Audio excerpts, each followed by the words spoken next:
Halo Sobat Hukum, perkenalkan kami dari mahasiswa Institut Agama Islam Az-Zaitun Indonesia, Prodi Hukum Ekonomi Syariah, dengan saya Wina Fitri Anissa bersama partner Saya Anissa Fitri. Di sini kami akan menjelaskan tentang konsultasi. di mana konsultasi yang dimaksud di sini yaitu salah satu cara penyelesaian arbitrase melalui konsultasi atau penyelesaian sengketa di luar pengadilan melalui konsultasi. Lebih tepatnya lagi, di sini kami akan menjelaskan mengenai pengertian dari konsultasi, peran dan fungsi konsultan, serta tahapan dalam proses konsultasi.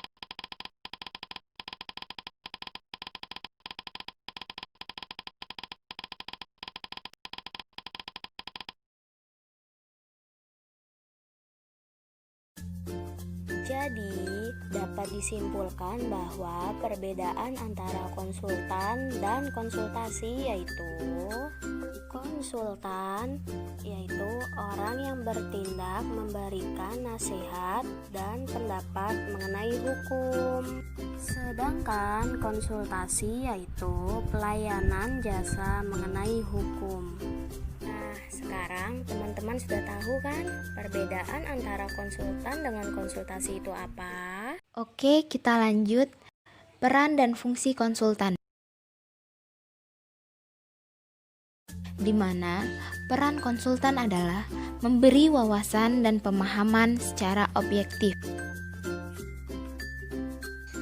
Dan peran konsultan juga memberi edukasi kepada klien apa yang menjadi hak dan kewajibannya, posisi hukumnya, dan dengan demikian memitigasi kerugian lebih lanjut.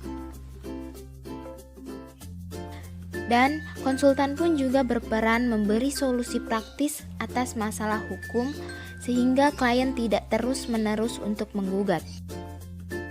Sedangkan fungsi konsultan adalah sebagai intermediasi yang sekaligus membuka pemahaman klien apakah layak bila langkah gugatan ditempuh. Tahapan dalam proses konsultasi itu ada 6. Apa saja? Yang pertama, perencanaan, yang kedua pelaksanaan, yang ketiga evaluasi, lalu yang keempat yaitu analisis hasil evaluasi, yang kelima tindak lanjut, yang keenam laporan. Apa saja sih penjelasan dari masing-masing tahap tersebut? Yuk langsung saja kita simak video berikut ini. 1. Perencanaan, yaitu serangkaian kegiatan meliputi mengidentifikasi konsulti, mengatur pertemuan, menetapkan fasilitas layanan, serta menyiapkan kelengkapan administrasi. Yang kedua, pelaksanaan, yaitu proses dilakukannya upaya, meliputi menerima konsulti, membahas masalah pihak ketiga yang dibawa konsulti, serta mendorong dan melatih konsulti untuk mampu menangani masalah yang dialami. 3. Evaluasi, yaitu upaya mengetahui keadaan sebenarnya atas masalah yang sedang dihadapi konsulti dalam rangka memberikan penilaian untuk mengetahui kegiatan atau action apa yang akan ia laksanakan setelah proses konsultasi berakhir. 4. Analisis hasil evaluasi, yaitu menafsirkan hasil evaluasi berkenaan dengan diri pihak ketiga dan konsulti itu sendiri. 5. Tindak lanjut, yaitu melakukan konsultasi lanjutan dengan konsulti guna membicarakan hasil evaluasi serta menentukan arah kegiatan lebih lanjut. Yang keenam, laporan, yaitu pemberitahuan yang disampaikan oleh seorang konsultan kepada kliennya, meliputi membicarakan dengan konsulti tentang laporan yang diperlukan oleh konsulti dan mendokumentasikan laporan pelayanan konsultasi. Untuk sahabat yang ingin melakukan konsultasi saat ini tidak usah bingung lagi ya. Karena kenapa? Saat ini sudah ada konsultasi melalui sosial media. Seperti apa sih konsultasi melalui sosial media itu? Langsung saja yuk kita simak video berikut ini.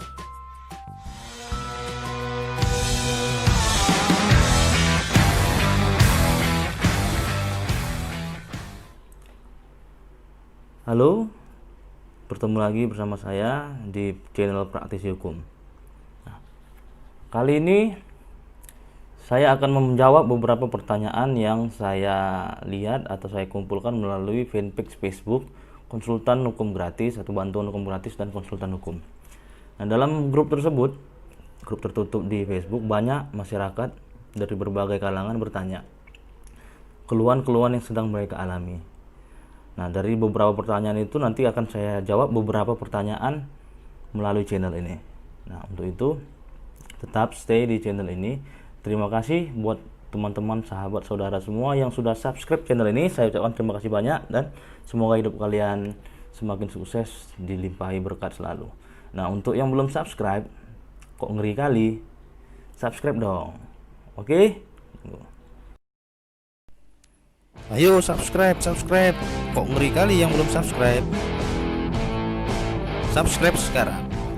Baik, seperti saya bilang tadi, pertanyaan-pertanyaan yang masuk oleh berbagai masyarakat saya kumpulkan melalui konsultasi hukum dan bantuan hukum gratis ini. Saya sebagai anggota juga di dalamnya, bukan admin ya, tapi saya sering melihat, memperhatikan dan sedikit miris lihat pertanyaan-pertanyaan masyarakat yang ternyata banyak yang belum memahami. Jadi mudah-mudahan melalui channel ini saya bisa berbagi sedikit, nggak banyak ya, karena saya juga belum ahli-ahli kali gitu, belum ahli-ahli banget, cuman ya sedikit memberi gambaran lah. Dan ini dia fanpage-nya, bisa dilihat, nggak kelihatan ya, saya kurangi. Di sini ada konsultasi dan bantuan hukum gratis. Oke, ini dari akun bernama Uni Indah Anjani. Jadi pertanyaannya adalah, mengeluh karena gaji yang diterima setiap bulannya nggak sepadan dengan tenaga yang dikeluarkan. Menceritakan pengalaman buruk di tempat kerja tetapi tidak menyebut nama dan tempat. Cuman menyebut nama formalnya, misalkan kita kerja di restoran tapi tidak menyebut nama restorannya. Apakah bisa dibilang mencemarkan nama baik? Mohon jawabannya. Oke, di sini saya sedikit memberi jawaban.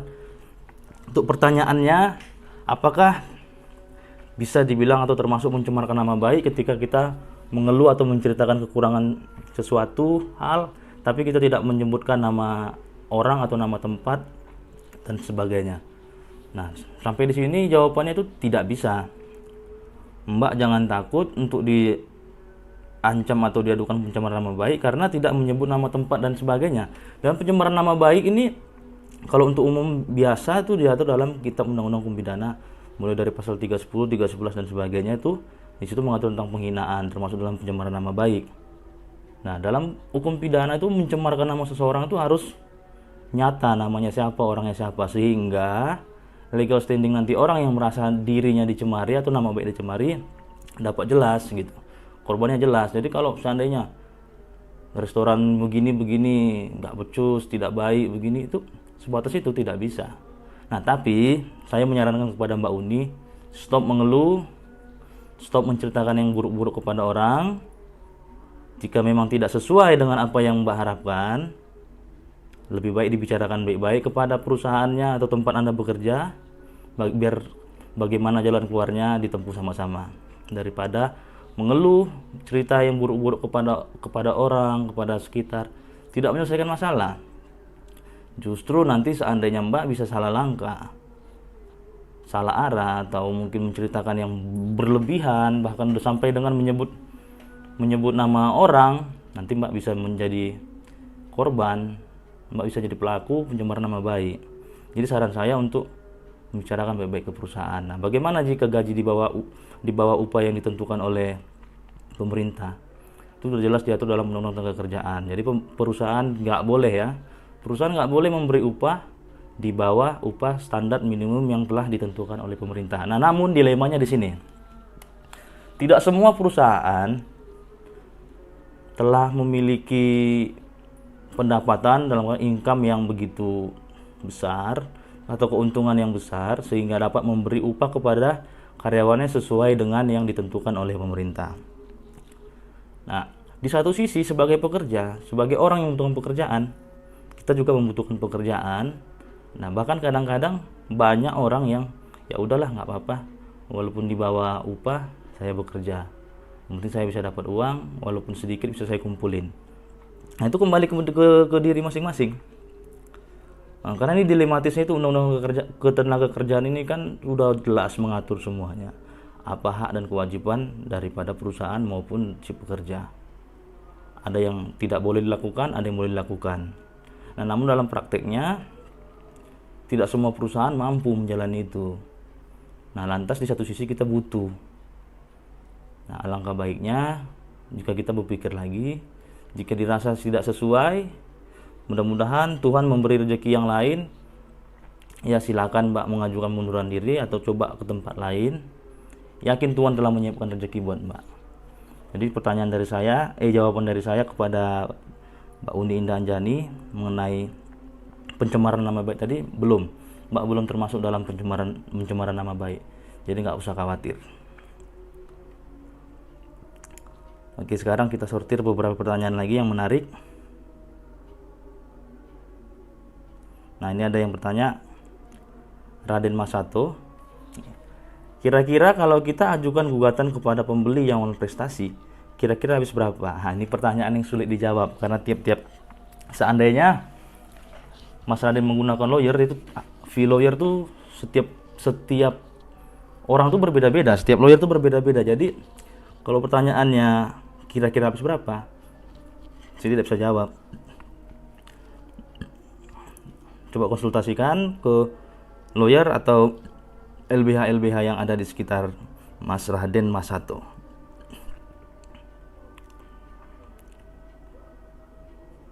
Nah, kemudian ada juga nih yang bertanya,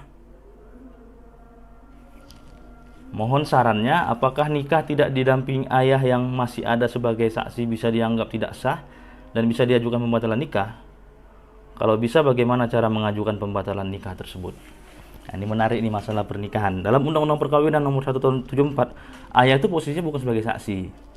Ayah itu adalah wali. Jadi setiap anak perempuan yang ingin masuk pernikahan harus izin dari orang tuanya, itu jelas diatur di Undang-Undang Nomor 1 Tahun 74 tentang perkawinan. Nah, oleh sebab itu, pertanyaan Mbak Dian Kurniasi yang mengatakan sebagai saksi bisa dianggap tidak sah, posisi ayah bukan saksi, posisi ayah adalah sebagai wali.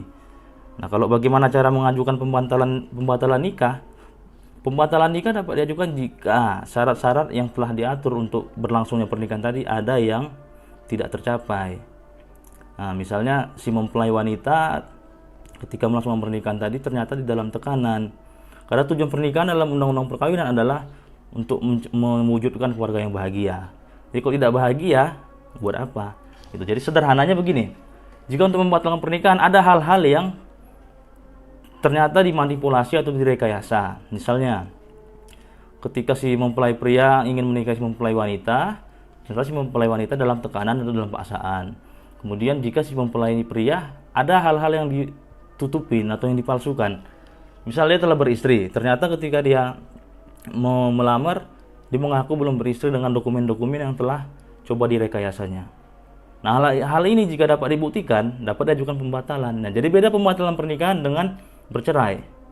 Jika pembatalan berarti pernikahan itu dianggap tidak pernah ada. Jadi statusnya tetap masih gadis dan lajang. Jadi walaupun sudah menikah, dilakukan pemanggilan pernikahan, statusnya bukan janda dan duda, statusnya tidak pernah melangsungkan pernikahan. Jadi sederhananya seperti itu, saya bisa memberi tanggapan kepada Mbak Dian Kurniasi. Ini ada lagi yang lebih menarik.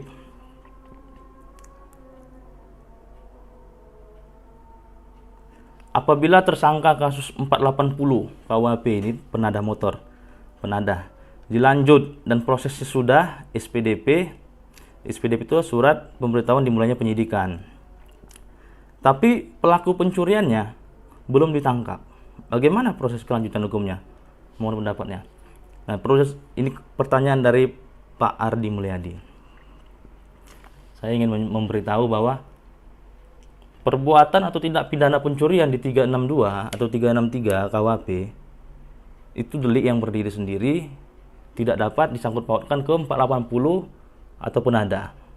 Jadi tidak ada yang mensyaratkan bahwa penada baru dapat dihukum jika pencurinya sudah tertangkap atau jika pencurinya sudah dihukum kemudian 480-nya dapat diproses. Tidak ada hukum yang mengatur seperti itu karena ini adalah delik yang berdiri sendiri. Nah, jadi jika dapat dibuktikan bahwa motor yang dia terima atau yang digunakan itu adalah hasil dari kejahatan, dia membeli dari si A misalnya, tapi dengan surat dokumen yang tidak lengkap dan dapat dibuktikan bahwa itu adalah berasal dari kejahatan, sehingga si pemilik motor yang kemudian membeli tadi ditangkap polisi dengan sangkaan 480 atau penada, tanpa perlu harus dibuktikan siapa pencurinya atau nggak perlu menunggu sampai pencurinya ditangkap, si penada tadi sudah dapat diproses. Jadi tidak ada sangkut pautnya pencurian dengan penada tadi harus bersamaan. Jadi tidak ada yang melarang penada tidak boleh diproses selama pencuri tidak ketangkap. Jadi kalau seperti pertanyaan apa bisa? Jadi 480 tadi penada tadi tetap dilanjut oleh polisi sambil mungkin kemudian mencari pencuri yang sebenarnya atau mungkin pencuri yang sebenarnya sudah melarikan diri dan sebagainya. Tetap kita percayakan kepada penegak hukum kita, kepada kepolisian untuk menemukan dan mencari si pelaku tersebut, pelaku pencurian. Nah, kepada masyarakat, hati-hati dalam membeli barang. Hati-hati. Zaman sekarang hal-hal seperti ini lumrah terjadi di masyarakat. Jadi kita sebagai pembeli tidak dapat beralasan saya tidak tahu ini alasan dari mana. Karena di 480 tadi kita diwajibkan untuk patut menduga asal usul dari apa yang kita beli tadi. Jadi kita nggak bisa sembarangan membeli sesuatu, kita bayar, kita nggak peduli ini dari mana asalnya. Nanti ketika suatu saat ternyata asal usul barang tadi adalah dari kejahatan, nah kita dengan beralasan saya tidak tahu, nggak bisa, nggak kuat untuk dalil kita mau mengelak dengan alasan tidak tahu, karena kita diwajibkan patut menduga asal usul dari barang yang kita beli tadi gitu. Jadi hati-hati kepada masyarakat, jangan tergiur dengan harga murah. Saran untuk menghindari hal ini adalah satu, kenali si penjual, lihat surat-suratnya apakah benar yang dijualnya itu adalah barang dia. Jika tidak, jika berbeda nama dengan yang menjual, tanyakan kenapa. Nah, yang ketiga, dari harga biasanya lebih miring, kita jangan terlalu percaya dengan harga-harga miring. Dan juga ternyata kita melewatkan hal ini dan kita kemudian membeli, nah kita bisa kena pidana sebagai penada karena kita membeli barang yang berasal dari kejahatan. Nah, jadi sementara itu dulu yang bisa saya jawab. Untuk kemudian nanti untuk di video selanjutnya nanti akan saya jawab lagi beberapa pertanyaan yang lain yang ada di grup tersebut. Nah, terima kasih buat teman-teman yang sudah stay terus di channel ini, yang mengikutin. Saya selalu berpesan kepada kita semua untuk tertib, taat kepada hukum. Karena negara yang maju, negara yang hebat itu budaya hukumnya itu adalah tertib masyarakat. Jadi kita harus membangun budaya hukum kita adalah budaya yang tertib. Mulai dari hal-hal kecil, hal sederhana, mulai dari diri kita sendiri. Jangan melanggar hukum, jangan pernah kita menyepelekan hukum. Hati-hati, waspada untuk menghindari hal-hal yang tidak diinginkan terjadi dalam diri kita atau keluarga dan orang-orang terdekat kita. Oke, sampai di sini dulu pertemuan kita. Kita ketemu di video yang akan datang. Salam praktisi hukum.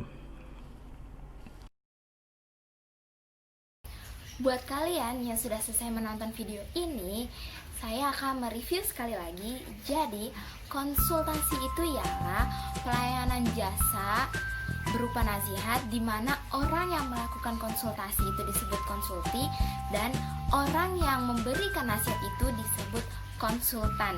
Sudah mengerti kan kalian perbedaannya konsulti, konsultan, dan konsultasi?